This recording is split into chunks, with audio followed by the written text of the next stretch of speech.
ભારત અને અમેરિકા વચ્ચે trade deal અંગેની વાતચીતની અટકળો વચ્ચે અમેરિકાના રાષ્ટ્રપતિ ટ્રમ્પે પીએમ મોદીને વધુ એકવાર પ્રશંસા કરી.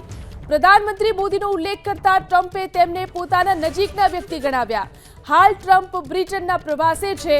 બ્રિટનના પ્રધાનમંત્રી સાથેની સંયુક્ત પ્રેસ વાર્તામાં ટ્રમ્પને જ્યારે ભારત અંગે સવાલ પૂછાયો તો તેમણે કહ્યું કે ભારતના પ્રધાનમંત્રી મોદીની તેઓ ઘણા નજીકના છે. તેમના જન્મદિવસ પર ફોન પર વાતચીત કરી હતી. અમારા બંને વચ્ચે ખૂબ જ સારા સંબંધો છે. ટેરિફને કારણે બંને દેશો વચ્ચે તણાવ બાદ આ ચોથો એવો કિસ્સો છે કે જ્યારે ટ્રમ્પે જાહેરમાં પીએમ મોદીની પ્રશંસા કરી હોય.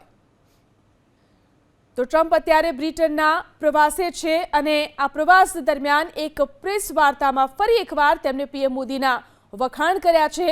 તેમની અને પીએમ મોદી વચ્ચેના સંબંધો ઘણા સારા છે, ઘણા નિકટના છે તેવી પણ તેમણે વાત કરી છે. હાલ ટ્રમ્પ બ્રિટનના પ્રવાસે છે ત્યારે બ્રિટનના પ્રધાનમંત્રી સાથે તેમને સંયુક્ત પ્રેસ વાર્તા કરી હતી અને ત્યાં તેમને ભારત અંગે સવાલ પૂછવામાં આવ્યો હતો અને ભારતના પ્રધાનમંત્રી મોદી તેઓના ઘણા નજીકના છે તેવી વાત તેમણે આ પ્રેસ વાર્તામાં કરી છે. I'm very close to India. I'm very close to the Prime Minister of India. I spoke to him the other day, wished him a happy birthday. We have a very good relationship. He put out a beautiful statement too. But I said, I sanctioned them. China is paying a very large tariff right now to the United States.